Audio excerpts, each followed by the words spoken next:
Hello! This brief slideshow is offered to accompany, but not replace, review of the written instructions document for the introduction. The written document contains additional APA formatting notes, especially for in-text citations that will be useful for you.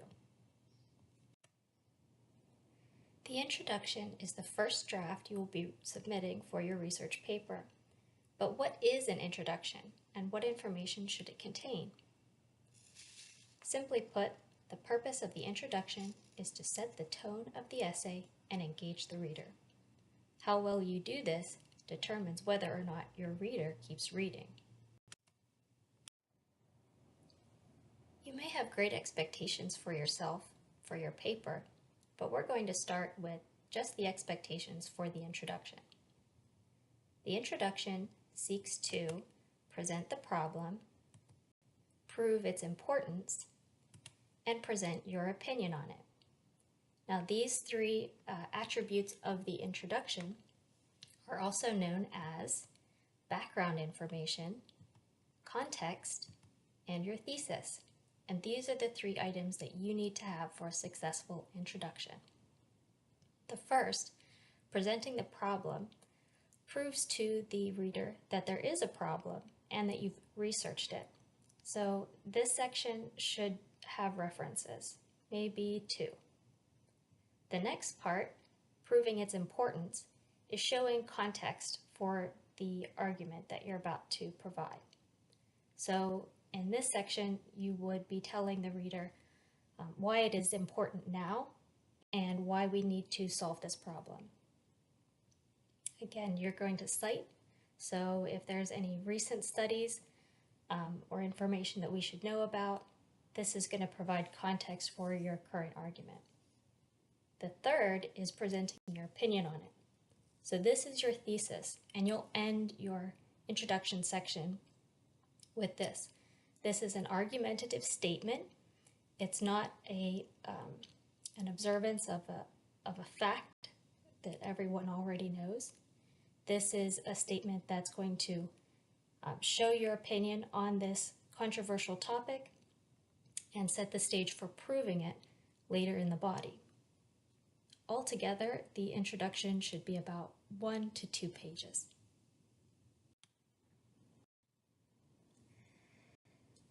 Just like every section of this paper, you're going to be assessed on both the content and the style of your writing.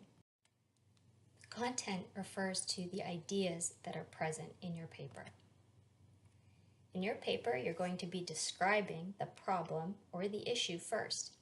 So it's important that you include adequate background information to show the reader that you've done your due diligence and you've done your research on this topic.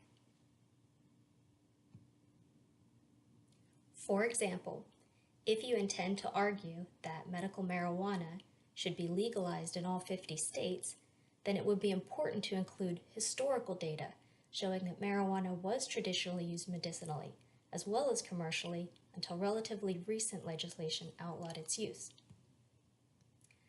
The historical perspective and giving that background on the information on your topic helps the reader to see the entire arc of the issue rather than focusing only narrowly on its current controversies.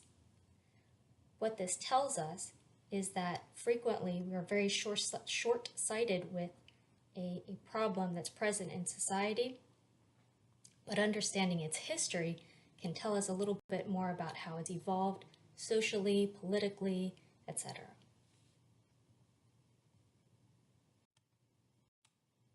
Style is the other item that we're going to be discussing in this section and in the paper in general. First, your writing must be clearly organized and written in an easy-to-read yet academic style. I've included this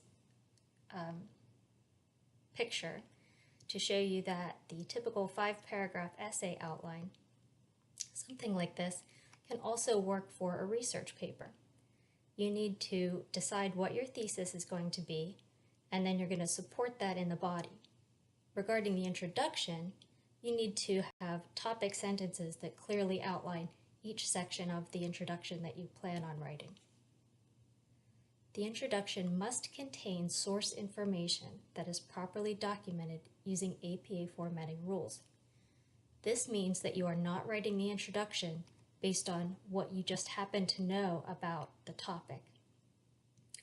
We want, in this section, you to have researched the issue and provide as much background information and context as you can to make the argument that you're about to present clear. It proves that you've done your research and you're an expert. Speaking of APA formatting, this brings us to these notes on APA that are relevant for this section of your paper. First, let's discuss page number. You're going to be starting your introduction on page 3 of the paper, and this should be relatively easy because you are given a template to use. So skip the first page, which is the title page, skip the second page, which is the abstract, and start your essay on the third page. You're also going to include a running head for this section, so make sure that and the page number is present. Title, margins, etc. Every part of your paper is assessed on its adherence to APA style, including your reference page, and particularly your reference page. But the rest of the paper needs to follow APA style as well.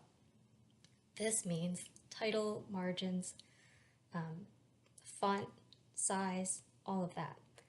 Sometimes students think that because it's a draft, they shouldn't need to use appropriate APA style, but that's not true. As we've discussed, your paper is going to be assessed on both content and style each time. The third item is language, and your word choice matters in an academic essay. First, you're going to write in third person, and what this means is that you are not going to use I, me, us, we, our, any other personal pronoun. That's because you want to maintain an objective perspective on the topic and not bring the reader into your own personal life. The next thing you're going to do is avoid slang. Sometimes we use slang when we talk, and whenever we are writing the way we speak, it comes off as sloppy or unprofessional. So because you have the time, you're going to be making sure that you're not using slang and you are being very deliberate with your word choice. Next, you're going to avoid contractions. That means do not, cannot, will not, instead of don't or can't, etc.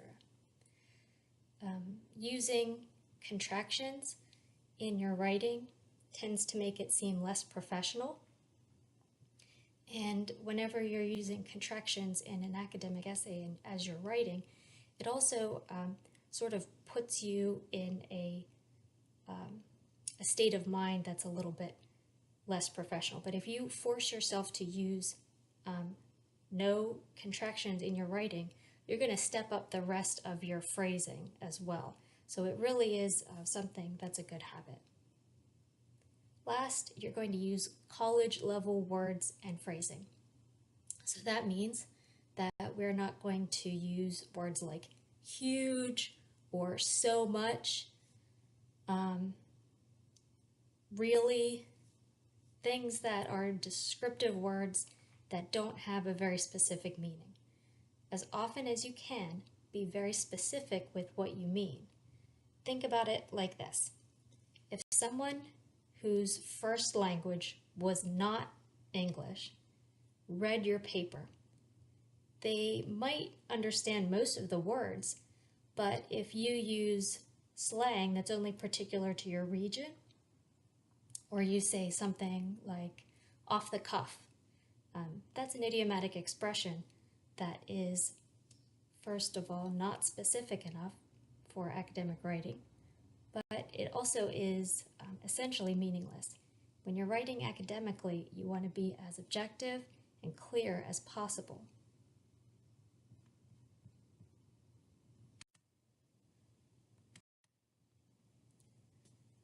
Lastly, I'd like to just share with you some helpful hints that I see a lot on the introduction, and you should probably know this before you go in.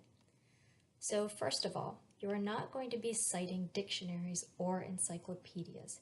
These are tertiary sources. Some of the entries, most of the entries, are not written by experts, current experts in the field. So we typically think of them as general reference texts. So we don't consider these appropriate for academic writing at the college level. So it can be, I have found that some specialized, let's say medical encyclopedias, provide more specific information. So if you do have a very specialized encyclopedia, please just contact me about it, and we might be able to use that. Okay, because you are not using dictionaries, and just because you're not in 6th grade anymore, you are not going to start your paper out with Webster's Dictionary defines your topic as, etc., and cite. That's kind of a cheap way of getting a source in right away, and it's also not a very creative or engaging introduction.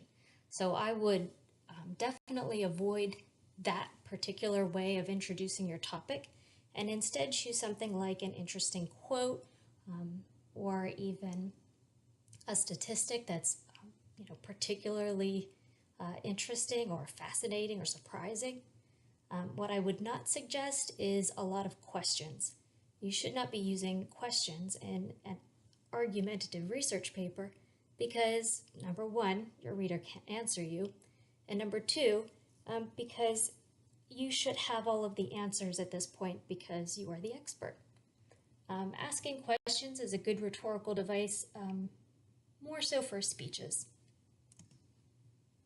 And this is a tip on getting some revision help. If you have a well-read friend or family member that you would trust their opinion on your paper, have them read it out loud to you the first time they read it. Don't let them read it to themselves first, just have them read it cold out loud. And if you find that they're tripping up in sections, make sure you take a note, because that might mean that you phrased something awkwardly. So it's going to be difficult for your reader to read it smoothly.